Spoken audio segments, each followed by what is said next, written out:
Heidi by Johanna Spyri, narrated by Tanvi Gupta.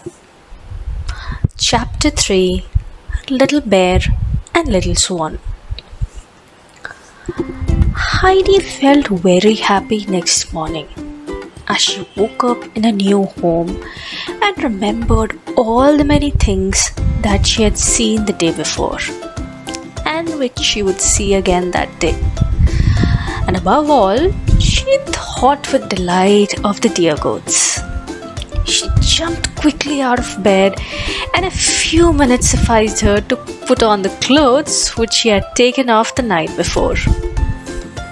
For there were not many of them. Then she climbed down the ladder and ran outside the hut. There stood Peter, already with his flock of goats, and grandfather, who was just bringing his two out of the shed to join the others. Heidi ran forward to wish good morning to him and the goats. "Do you want to go with them onto the mountain?" asked her grandfather.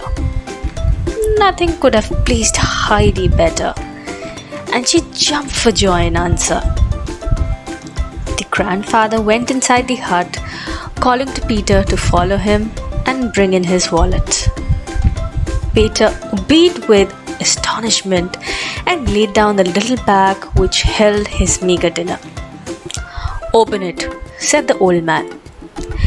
And he put in a large piece of bread and an equally large piece of cheese, which made Peter open his eyes, for each was twice the size of the two portions which he had for his own dinner. Now there is only the little bowl to add," continued the grandfather, "for the child cannot drink her milk as you do from the goat. She is not accustomed to that. You must milk 2 bowlfuls for her when she has her dinner, for she is going with you and will remain with you till you return this evening. But take care she does not fall over any of the rocks. Do you hear?" They started joyfully for the mountain. Heidi went running here and there and shouting with delight, for here were whole patches of delicate primroses, and there the blue gleam of the lovely gentian, while above them all laughed and nodded the tender-leaved golden sisters. Enchanted with all this waving field of brightly colored flowers, Heidi forgot even Peter and the goats. She ran on in front and then off to the side, tempted first one way and then the other, as she caught sight of some bright spot of glowing red or yellow. And all the while she was plucking whole handful of the flowers, which she put on into her little apron, for she wanted to take them all home and stick them in the hay, so that she might make her bedroom look just like the meadows outside. Peter had therefore to be on the alert, and his round eyes, which did not move very quickly, had more work than they could well manage, for the goats were as lively as Heidi. They ran in all directions, and Peter had to follow, whistling and calling and swinging his stick to get all the runaways together again. Finally, they arrived at the spot where Peter gently halted for his goats to pasture and where he took up his quarters for the day. It lay at the foot of the high rocks, which were covered for some distance up by bushes and fir trees, beyond which rose their bare and rugged summits. On one side of the mountain, the rock was split into deep clefts, and the grandfather had reason to warn Peter of danger. Having climbed as far as the halting place, Peter unslung his wallet and put it carefully in a little hollow of the ground, for he knew what the wind was like up there and did not want to see his precious belonging sent rolling down the mountain by a sudden gust. Then he threw himself at foot length on the warm ground and soon fell asleep. Heidi, meanwhile, had unfastened her apron and, rolling it carefully round the flowers, laid it beside Peter's wallet inside the hollow. She then sat down beside his outreached figure and looked about her. The goats were climbing about among the bushes overhead. She had never felt so happy in her life before. She drank in the golden sunlight, the fresh air, the sweet smell of the flowers, and wished for nothing better than to remain there forever. Suddenly, she heard a loud, harsh cry overhead, and lifting her eyes, she saw a bird larger than any she had ever seen before, with great spreading wings, wheeling around in wide circles and uttering a piercing, croaking kind of sound above her. "Peter! Peter! Wake up!" called out Heidi. "See, the great bird is there! Look! Look!" Peter got up on hearing her call, and together they sat and watched the bird, which rose higher and higher in the blue air till it disappeared behind the grey mountain tops. "Where has it gone to?" asked Heidi, who had followed the bird's movement with intense interest. "Home to its nest," said Peter. "Is his home right up there? Oh, how nice up to be so high! Why does he make that noise?" "Because he can't help it," explained Peter. "Let us climb up there and see where his nest is," proposed Heidi. Oh, exclaimed Peter, his disapproval of Heidi's suggestion becoming more marked with his each ejaculation. "Why, even the goats cannot climb as high as that. Besides, didn't Uncle say that you were not to fall over the rocks?" Peter now suddenly whistling and calling in such a loud manner that Heidi could not think what was happening. But the goats evidently understood his voice, for one after the other they came springing down the rocks until they were all assembled on the green plateau. Heidi jumped up and ran in out among them, for it was new to her to see the goats playing together like this. Meanwhile, Peter had taken the wallet out of the hollow and placed the pieces of bread and cheese on the ground in the shape of a square.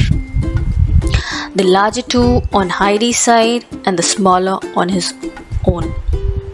For he knew exactly which were hers and which his. Then he took the little bowl and milked some delicious fresh milk onto it from the white goat, and afterwards set the bowl in the middle of the square. "Leave off jumping about. It is time for dinner," said Peter. "Sit down now and begin." Heidi sat down. "Is the milk for me?" she asked. "Yes," replied Peter, "and the 2 large pieces of bread and cheese are yours also. And when you have drunk up that milk, you are to have another bowlful from the white goat, and then it will be my turn." "And which do you get your milk from?" inquired Heidi. "From my own goat, the piebald one. But go on now with your dinner," said Peter, again reminding her it was time to eat. Heidi took up the bowl and drank her milk. As soon as she had put it down empty, Peter rose and filled it again for her. Then she broke off a piece of her bread and held out the remainder, which was still larger than Peter's own piece, together with a whole big slice of cheese to her companion, saying, "You can have that, I have plenty." Peter looked at Heidi, unable to speak for astonishment.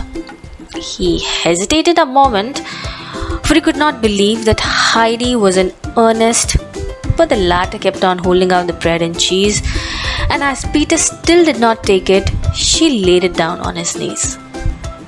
He saw then that she really meant it. He seized the food, nodded his thanks and acceptance of a present, and then made a more splendid meal than he had known ever since he was a goatherd. Heidi, the while, still continued to watch the goats. "Tell me all their names," she said.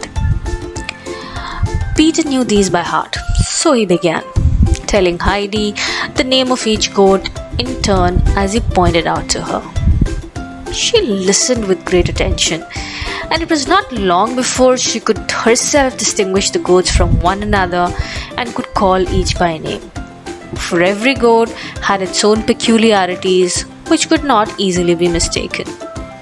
There was the great Turk with his big horns, who was always wanting to butt the others, so that most of them ran away when they saw him coming and would have nothing to do with their rough companion.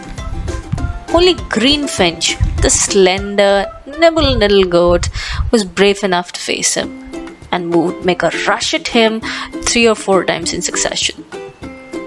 Then there was little white Snowflake, who pleaded in such a plaintive and beseeching manner that Heidi already had several times run to it and taken its head in her hands to comfort it. Just at this moment, the pleading young cry was heard again, and Heidi jumped up running and putting her arms around the little creature's neck, asked in a sympathetic voice, "What is it, little Snowflake? Why do you call like that as if in trouble?" The goat pressed closer to Heidi in a confiding way and left off bleating. Peter called out from where he was sitting, for he had not yet got to the end of his bread and cheese. "She cries like that because the old goat is not with her. She was sold at Mainfeld the day before yesterday, and so will not come up the mountain anymore." "Who is the old goat?" called Heidi back. "Why, her mother, of course," was the answer. "Where is the grandmother?" called Heidi again. "She has none." "And the grandfather?" "She has none." "Oh, you little poor Snowflake," exclaimed Heidi, clasping the animal gently to her. "But do not cry like that anymore. See now, I shall come up here with you every day, so that you will not be alone anymore. And if you want anything, you have only to come to me." The goats were now beginning to climb the rocks again, each seeking for the plants it liked in its own fashion. Some jumping over everything they met till they found what they wanted, others going more carefully and cropping all the nice leaves by the way, the Turk still now and then giving others a poke with his horns. Little Swan and Little Bear clambered lightly up and never failed to find the best bushes. And then they would stand gracefully poised on their pretty legs, delicately nibbling at the leaves. Heidi stood with her hands behind her back, carefully noting all they did. "Peter," she said to the boy who had again thrown himself down on the ground, "the prettiest of all the goats are Little Swan and Little Bear." "Yes, I know they are," was the answer. Uncle brushes them down and washes them and gives them salt, and he has the nicest shed for them." All of a sudden, Peter leaped to his feet and ran hastily after the goats. Heidi followed him as fast as she could, for she was too eager to know what had happened to stay behind. Peter dashed through the middle of the flock towards the side of the mountain where the rocks fell perpendicularly to a great depth below, and where any thoughtless goat, if it went too near, might fall over and break all its legs.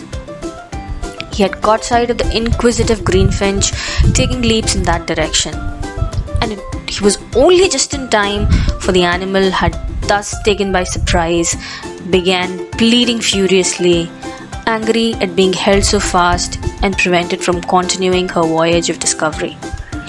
She struggled to get loose and endeavored so obstinately to leap forward that Peter shouted to Heidi to come and help him, for he could not get up and was afraid of pulling out the goat's legs altogether.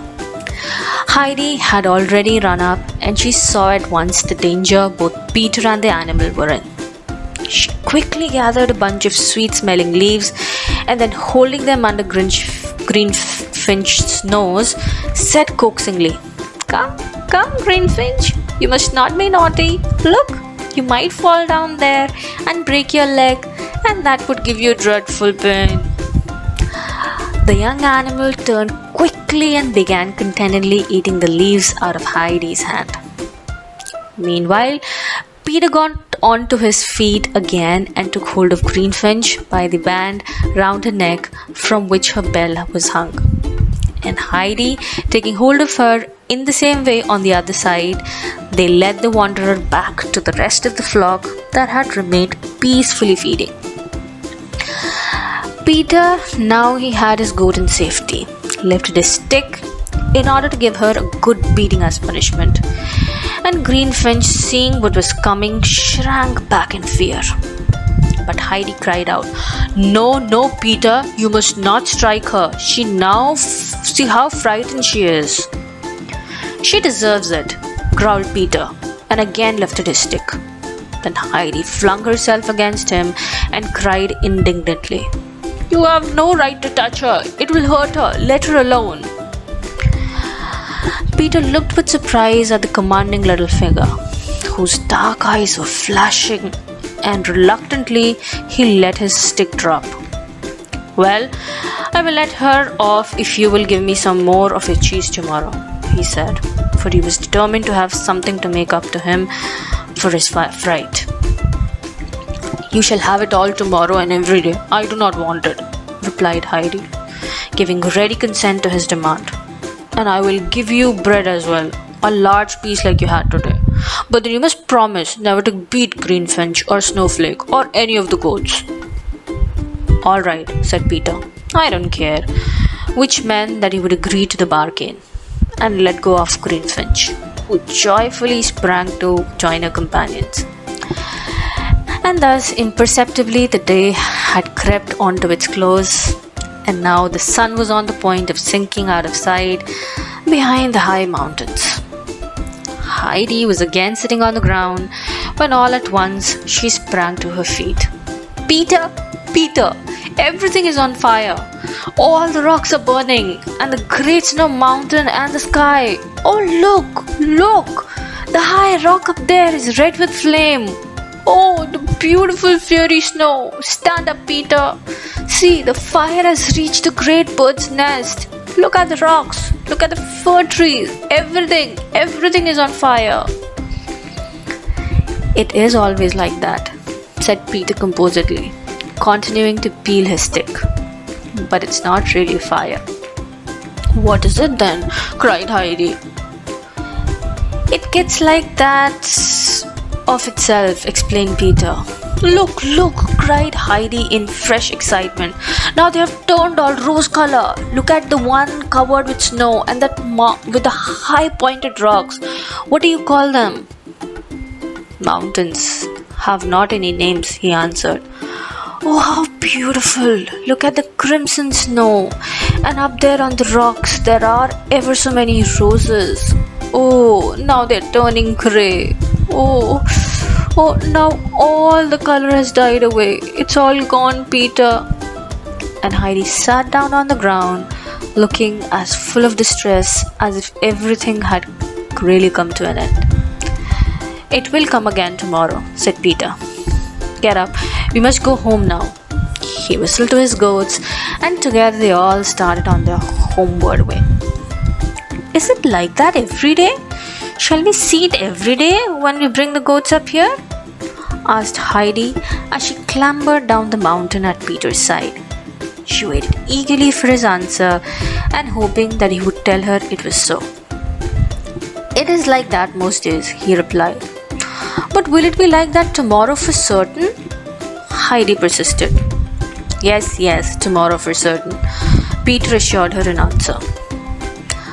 Heidi now felt quite happy again, and her little brain was so full of new impressions and new thoughts that she did not speak any more until they had reached the hut.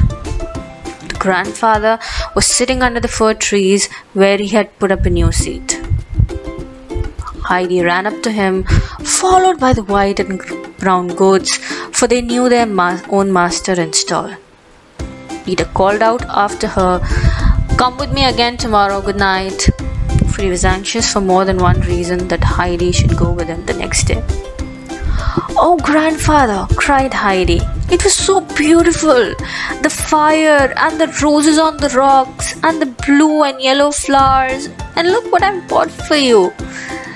and opening the apron that held the flowers, she shook them all out at her grandfather's feet. But the poor flowers, how changed they were! Heidi hardly knew them again. They looked like dried bits of hay. Not a single little flower cup stood open. "Oh, grandfather, what is the matter with them?"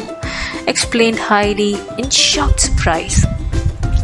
"They were not like this like morning. Why do they look so now?" "They like to stand out there in the sun and not to be shut up in an apron," said her grandfather. "Then I will never gather any more." "But grandfather, why did the great bird go on croaking so?" she continued in an eager tone of inquiry. "Go along now and get into your bath while I go and get some milk. When we are together at supper, I will tell you all about it." Heidi obeyed, and a minute later she was sitting on a high stool before a milk bowl with her grandfather beside her. She repeated her question. "Why does the great bird go on croaking and screaming down at us, grandfather?" "He's mocking at the people who live down below in the villages, because they all go huddling and gossiping together and encourage one another in evil talking and deeds. He calls out, 'If you would separate and go your own way, come up here and live on a height as I do. It would be better for you.'" There was almost a wildness in the old man's voice as he spoke, so that Heidi seemed to hear the croaking of the bird again even more distinctly. "Why haven't the mountain any names?" Heidi went on. "They have names," answered her grandfather. "And if you can describe one of them to me, that I know, I will tell you. What is it called?" Heidi then described to him the rocky mountain with the two high peaks so exactly the grandfather was delighted. "Just so, I know it," and he told her its name. Then Heidi told him of the mountains with the great snow field and how it had been on fire. The grandfather explained to her it was the sun that did it. When he says goodnight to the mountain, he throws his most beautiful colors over them, so that they may not forget him before he comes again the next day. Heidi was delighted with his explanation and could hardly bear to wait for another day to come, that she might once more climb up with the goats and see how the sun bid goodnight to the mountains. But she had to go to bed first, and all night she slept soundly on her bed of hay, dream of nothing but of shining mountains with red roses all over them, among which happy little snowflake went leaping in and out. The end.